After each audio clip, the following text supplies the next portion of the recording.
Now, we have on Zoom a former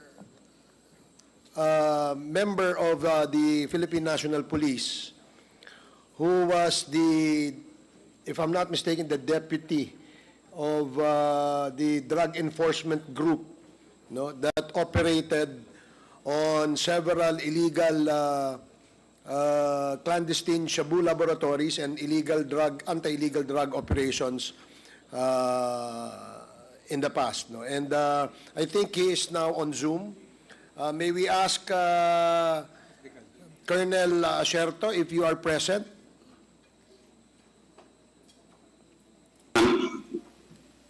Kayo po ba nandiyan dyan sa... Can you hear us? Opo, narinig ko po kayo. Okay. Magandang umaga po. Magandang umaga sa iyo, Colonel. Colonel, maaaring alam nyo na po no, na ang ating topic ngayong umaga ay tungkol po sa illegal drugs. And bilang isang operatiba ng anti-illegal drugs noong kayo'y nasa Philippine National Police pa, maaari po bang bigyan nyo kami ng idea kung ano ho ba ang inyong mga operation noon na may kinalaman dito sa pagpapahinto nitong illegal drugs dito sa ating bansa? Marami po kami ginawang operation. Ang example po is yung sa Antipolo, ang una pong laboratory na nahuli na merong na-actual na nagluluto at more than 1 ton o 1,000 kilos ang nakuha po doon. Meron din po kaming nakuhang laboratory sa Mandawi, Cebu. Excuse me lang po, wala ho kasi kayong video eh. Pwede bang, can we ask the technical, pwede bang may video? Yan. And kayo, nakikita niyo po ba ang komite, Colonel Asierto? Hindi po. Hindi ko po nakikita. So, can you please... Pero naka-on na po ang video ko. Ayan. Can you please, technical? And before that, habang inaayos pa ho ng technical, may we ask you to take your oath, Colonel Asierto. Comsec, please administer the oath. Sumubay po ako kanina. Nag-oath ka na kanina. Sumubay po ako para save time po. Hindi po namin nakita kasi, Colonel, so pwede po ba nating ulitin nang sa ganun, may record po kami na kayo po ay sumumpa at nag-oath. Comsec, please take note. Yes, Mr. Chair. Sir, can you please raise your right hand? Do you swear to tell the truth, the whole truth, and nothing but the truth in this congressional inquiry, so help you God? Yes. Thank you, Mr. Asierto. Okay, thank you, Colonel Asierto. Pwede po bang ulitin ninyo inyong report kanina? Banggitin ko lang po yung mga yung naalala ko mga operation namin. Una po, yung sa Antipolo, na unang pagkakataon na merong nahuling actual na nagluluto sa loob ng Shabu Laboratory at sobra 1,000 kilos ng Shabu ang nakuha doon. Sumunod isang Mandawi, Cebu na mga more than 16 yata na foreign nationals na nandun na mix. Meron Indonesia, Malaysia. Then yung famous na Shabu Tiangge sa Pasig. At ang isa pa ay ang sa Davao, sa Domoy, Davao City, na nabas namin ang Shabu Laboratory doon noong 2004, December 31 po. Yun lang po yung marami pa ako kaya lang hindi ko na po maalala. Pero yun po yung mga significant na trabaho namin. Sige, maraming salamat po, Colonel Asierto. Ang aming pong mga kasamahan dito ay gusto rin po magtanong sa inyo. The first to interpellate is Congressman Benny Abante. You are recognized, Congressman Abante.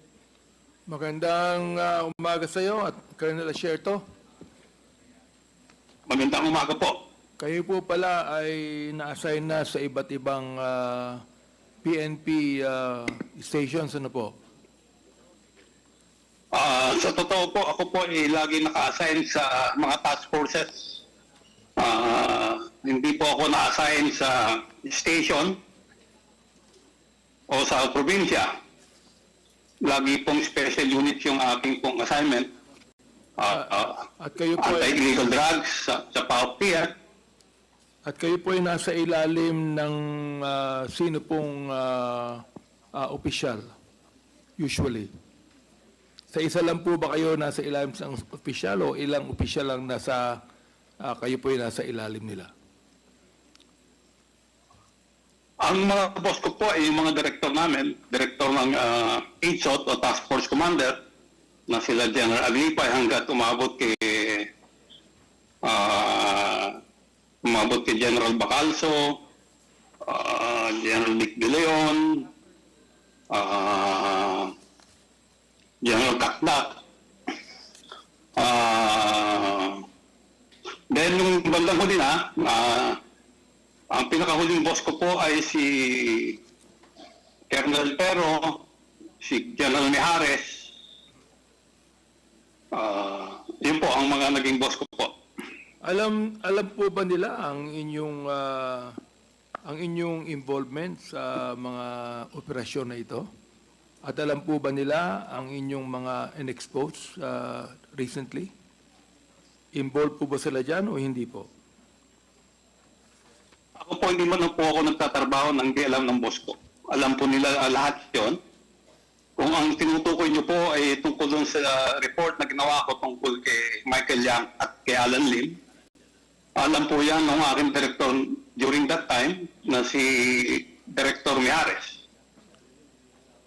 Meron po ba silang ginawang report tungkol dito o kayo po ba sinang nag-agree po ba sila sa inyo o sila po ba ay sumang-ayon o nakasama kayo upang expose itong mga bagay na ito?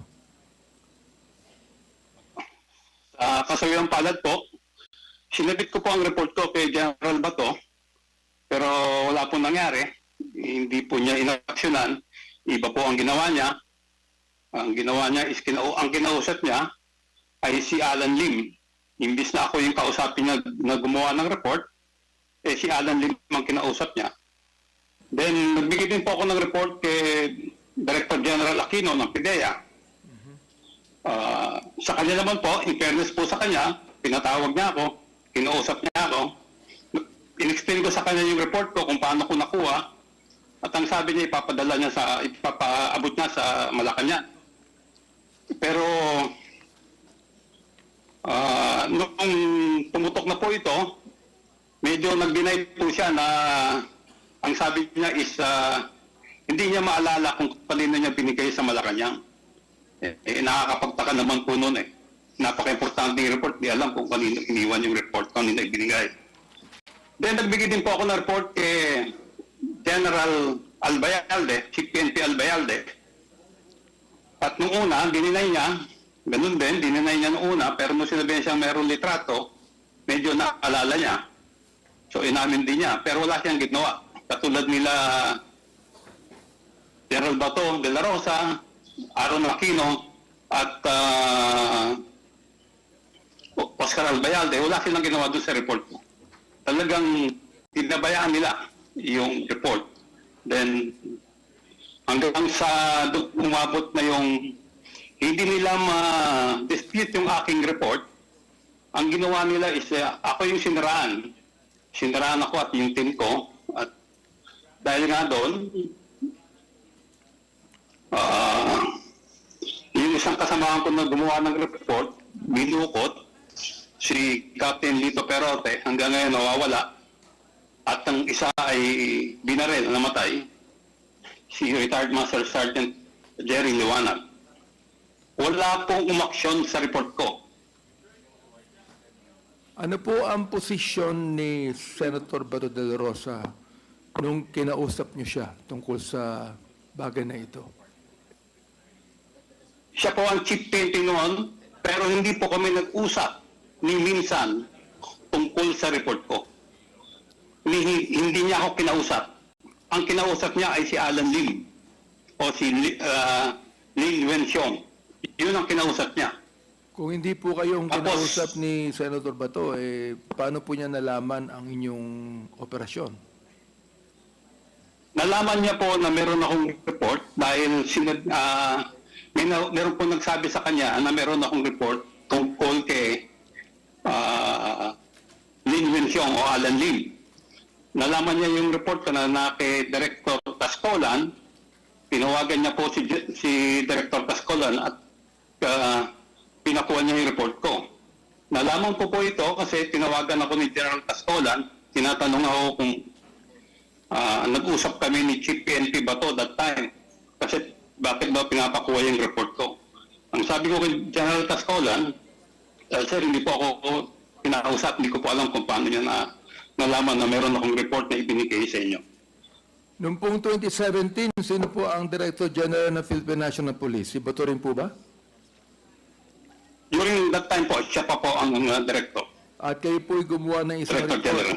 Kayo po'y gumawa ng isang report noong 2017 na kung saan lumabas ang pangalan ng mga high profile na mga tao katulad ni na Michael Yang at Alan Lim na kilalang parehong malapit kay dating Pangulong Duterte. Tama ho ba ito? Opo, at actually meron pa isang pangalan po doon si Johnson Chua. Johnson Chua. Opo. Ito pong report na ito ay naibigay po kay Senator Bato noong panahon niya. Opo, naibigay po sa kanya. Pero wala po siyang ginawa. Ang ginawa niya po ay ang kinausap niya si Alan Lim. Then kinausap siya ni Michael Yang. Okay. Bakit po niya kinausap si Alan Lim? Palagay niyo? Ang alam ko po is kinonfront niya si Alan Lim at umamin si Alan Lim sa kanya na siya yung nahuli sa Cavite na laboratory na ang pangalan na ginagamit niya doon ay Wen Li Chen. So nga pala, kaano-ano mo si Miss Roslyn, kaano-ano mo si Alan Lim? Your Honor, hindi ko po kilala si Alan Lim. Hindi mo kilala. Hindi po. Okay. So, Colonel Asierto, yung pong Dumoy raid, kailan po nangyari ito? Dumoy raid, December 31 po, 2004. 2004. Sino po ang Opo. ang Director General ng Philippine National Police noon at that time? Si General Aglipay po. General Aglipay. Okay. Meron nga po kung isang tanong doon, no? Sino po ba ang mga taong binantayan ninyo sa inyong surveillance? Tungkol dito. Ang prominent po doon na pangalan ay si Alan C. Alan C. Opo. Nasaan na po siya ngayon? Wala na po. Nasa testimonya po ni Arturo Las Cañas kung ano yung nangyari kay Alan C.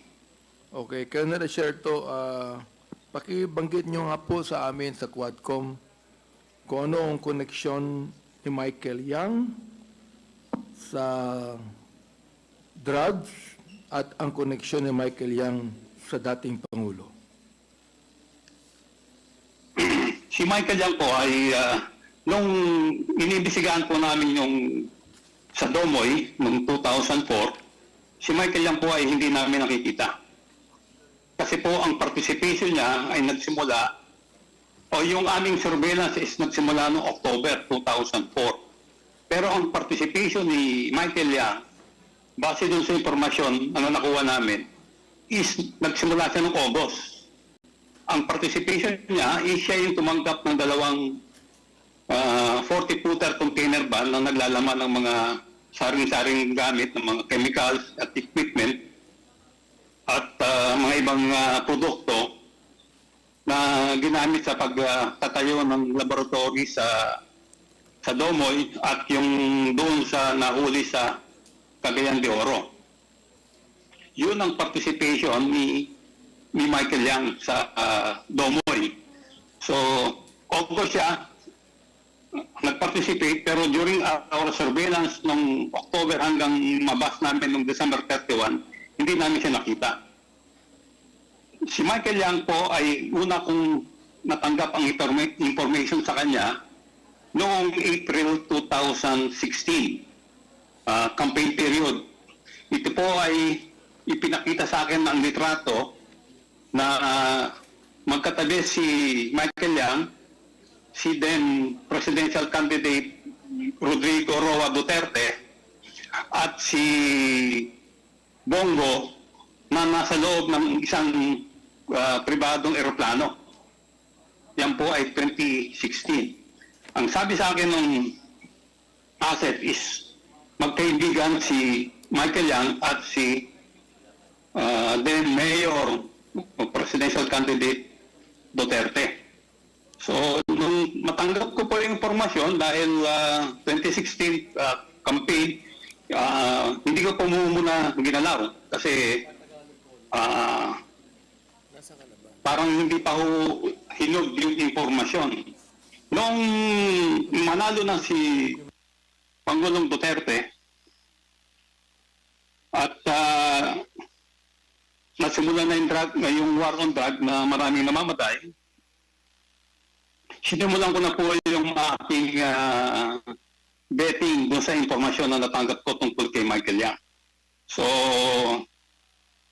base doon sa betting na ginawa namin, meron kaming nakausap na isang tao na meron ding involvement doon sa pagtatayo ng laboratory sa Domoy noong 2004. Nagkataon na natagpuan siya ni then Captain Lito Perote. So kinausap namin siya sa Davao noong August 2017. Nag-meet kami doon. So, kinausap namin siya. Colonel Sherto, hindi pa kayo nakita ni Michael Yang kahit minsan? Ay, hindi pa po. Si Alan Hindi Lim, pa po, hindi pa po. nakita na ba kayo ni Alan Lim? Ay, hindi pa rin po. Hindi pa rin Okay, po. meron kaming picture dito na kasama ang dating Pangulo. Can we get the picture there? Na kinakausap niya si Michael Yang at si Alan Lim. So, ibig niyong sabihin, Colonel Asierto, sa inyong investigasyon na talagang nasisiguro nyo na may koneksyon ang dating Pangulo sa mga illegal na gawain ni Michael Yang at ni Alan Lim. Meron po ba? Sigurado po ako. Dahil po doon sa nangyari sa akin at nangyari doon sa mga kasamahan ko, very obvious po na siya yung nag-protect. Pinotektahan niya si Michael Yang at si Alan Lim.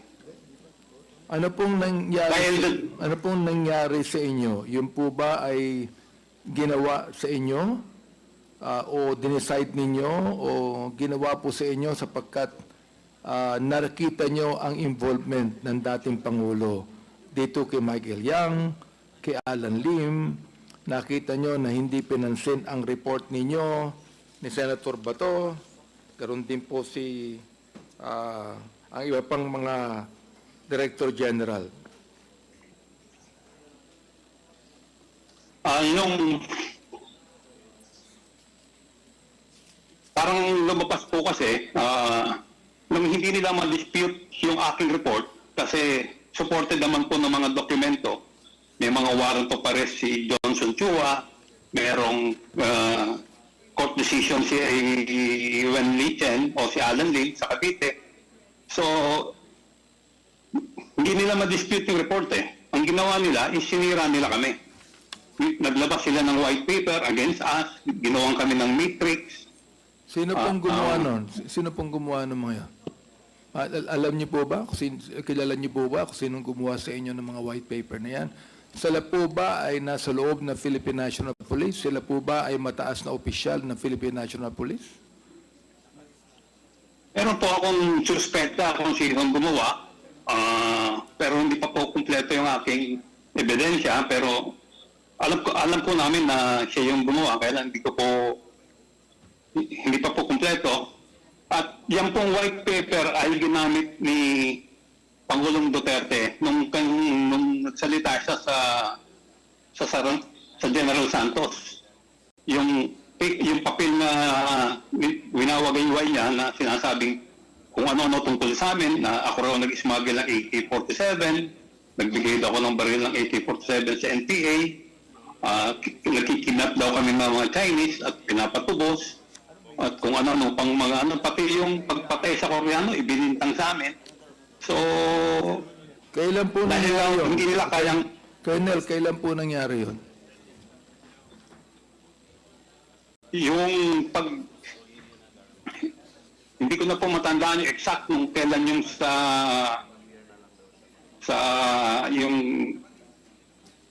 yung kanyang public sa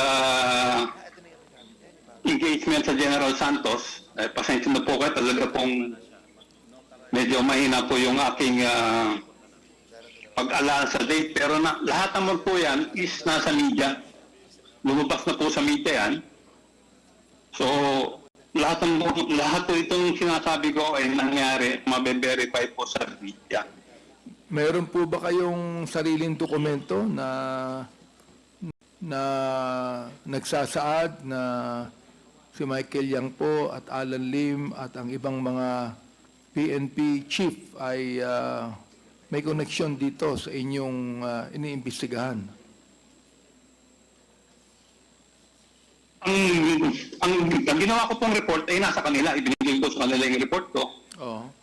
Meron Kung po ba wala kayong kopya ng report wala na ko yan? kayong kopya ang komite, kung wala ko kayong kopya, pwede po ako magbigay sa inyo ng electronic copy. Mr. Chairman, do you have a copy of that? Comsec, do we have a copy of the document from Colonel Acerto? There were submissions in the past, sir. We have to check if... Just in case lang na nawa na yung kopya, can we ask another copy from you, Colonel Acerto? Opo, ipadala ko na lang po.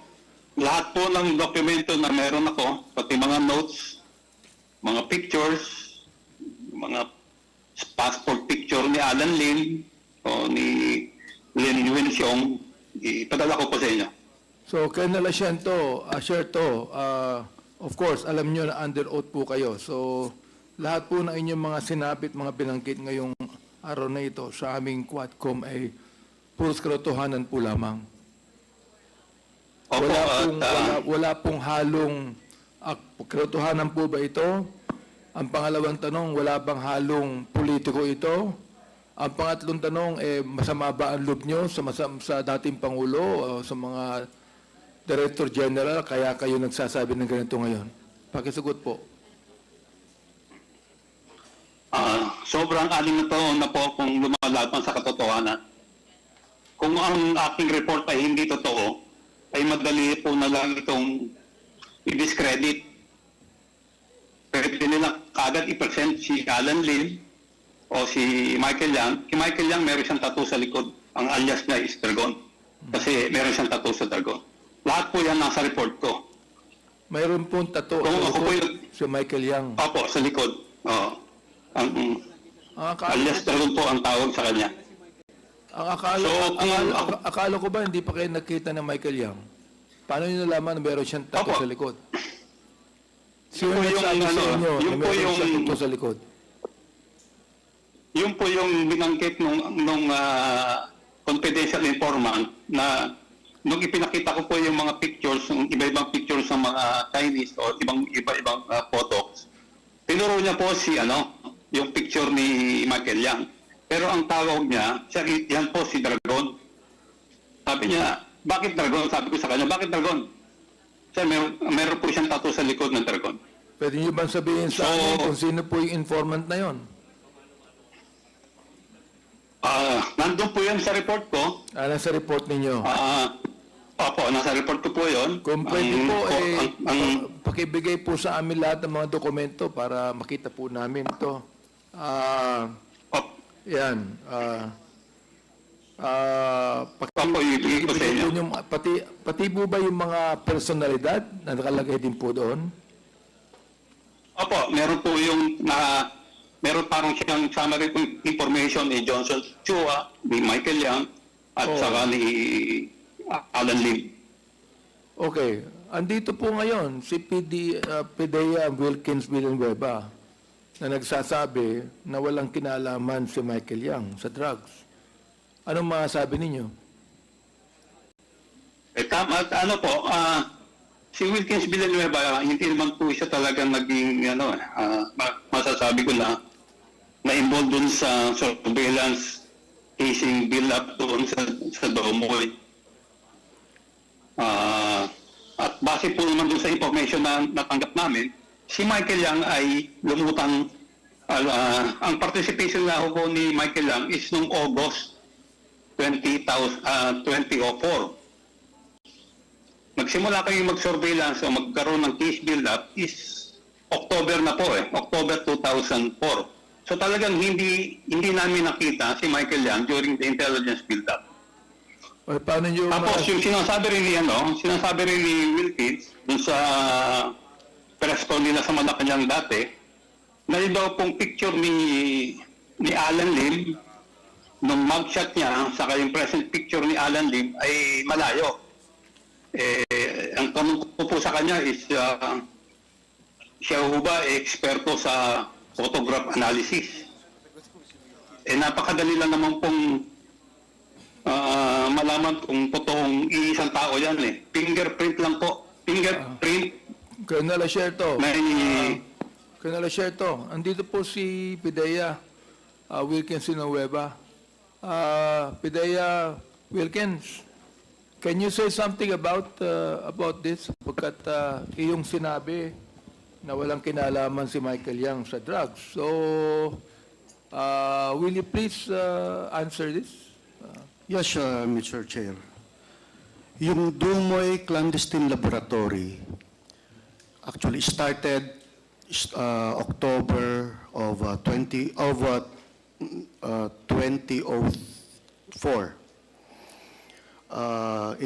The information came from the Drug Enforcement Administration ng United States of America. Yun ang start po nun. Tapos the information was passed on me ng PDEA Intelligence and Investigation Service. I was the regional director of PDEA Regional Office 11 during that time.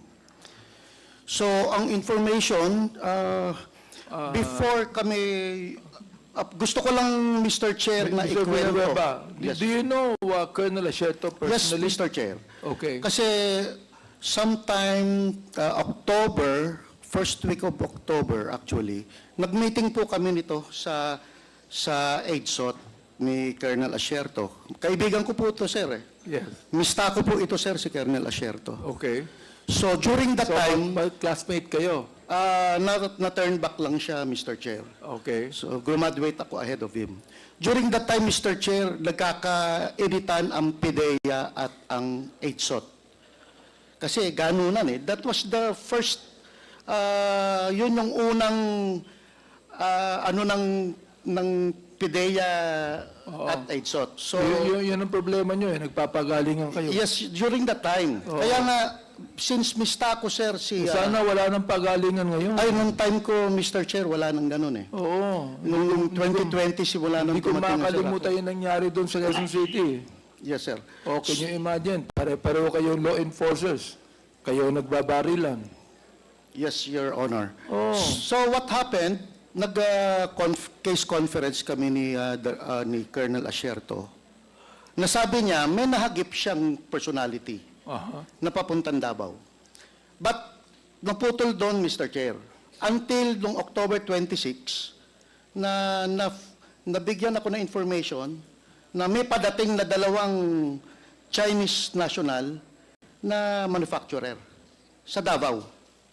So from the airport, talaga sinundan namin hanggang sa kung saan sila lumapag. PDEA pa lang po ang nandun. Wala pa pong EDSOT yun. Surveillance ninyo. So, talaga sinundan na namin sila hanggang sa dulo.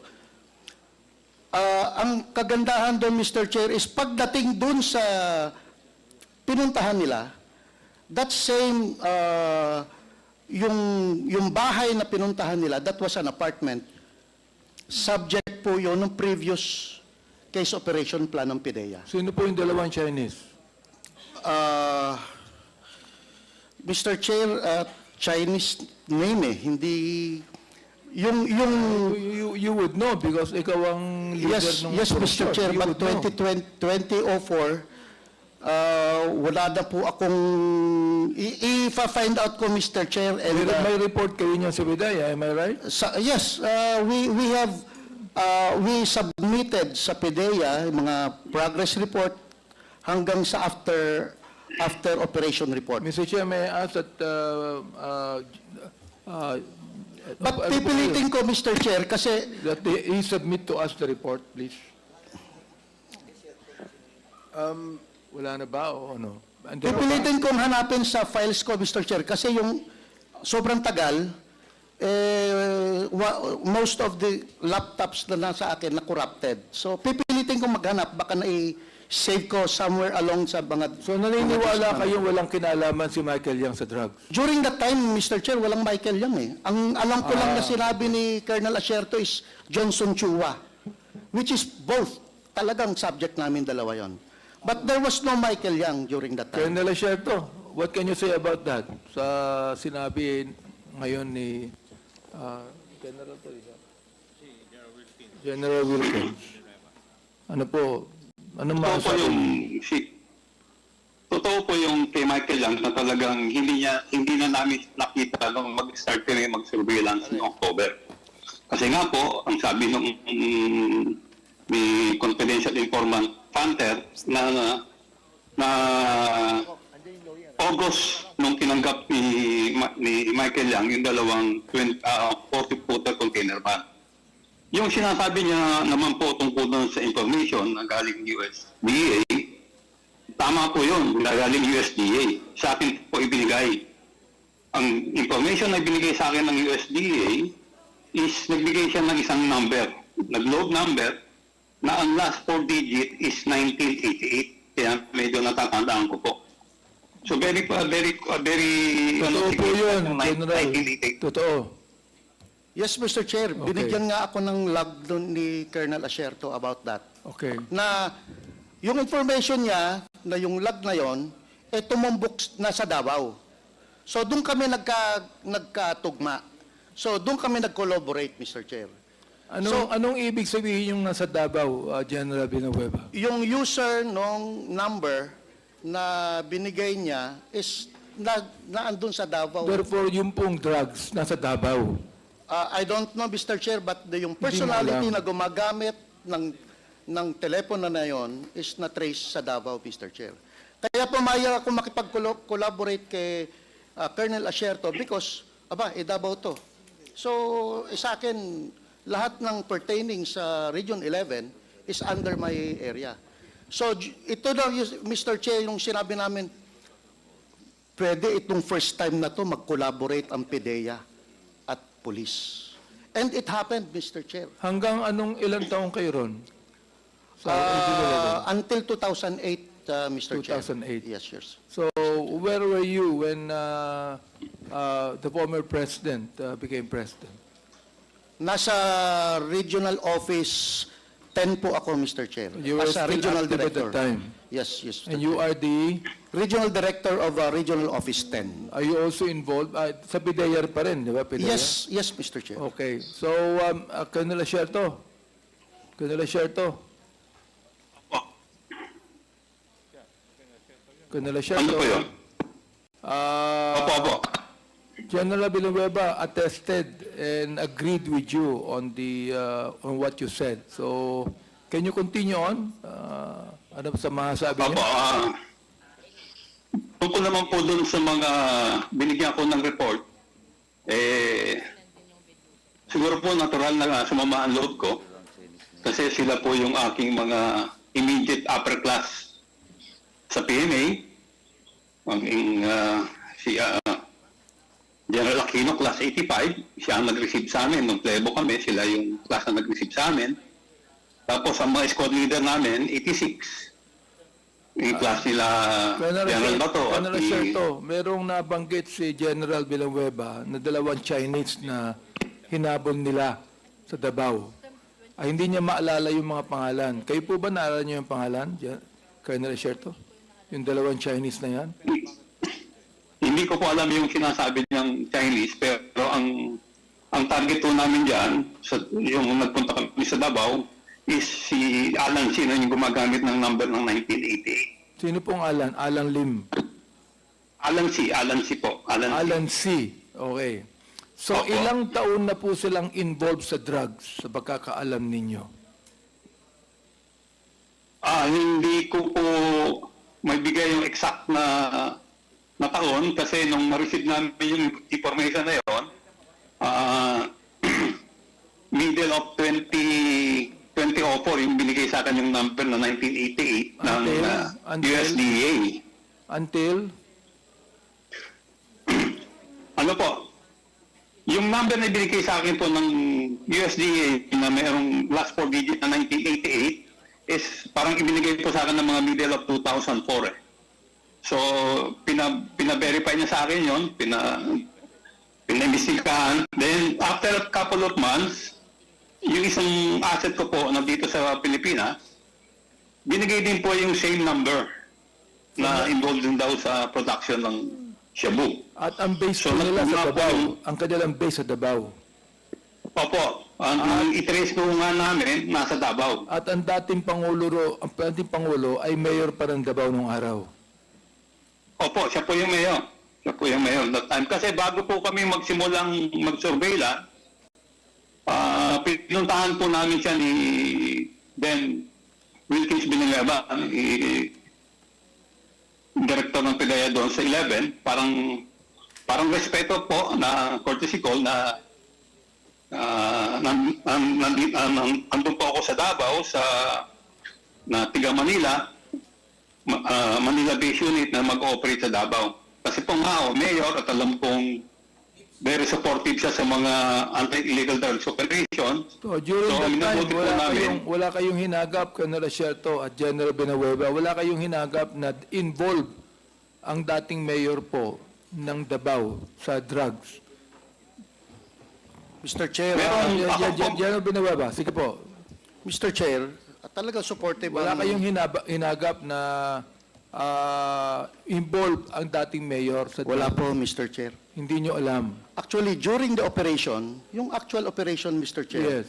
nagtayo po sila ng command post just 50 meters away from the clandestine laboratory. Sino po nagtayo? Sila, Mayor Duterte, si General Simeon Dizon, Regional Director po siya ng PNP ng Region 11, na andun po yung ibang mga konsehal ng Davao City at na andun po ang media while we were operating on the clandestine laboratory. So, talagang ang iniisip namin, talagang walang involvement ang ating mayor during that time. Okay. sa Davao Colonel City. Acerto, what can you say about that? Ako po, meron po ako naririnig na chismis, pero wala po akong nakitang ebidensya. At in fairness po talaga, talagang during our surveillance, hindi po nahagip yung pangalan ng mga Duterte.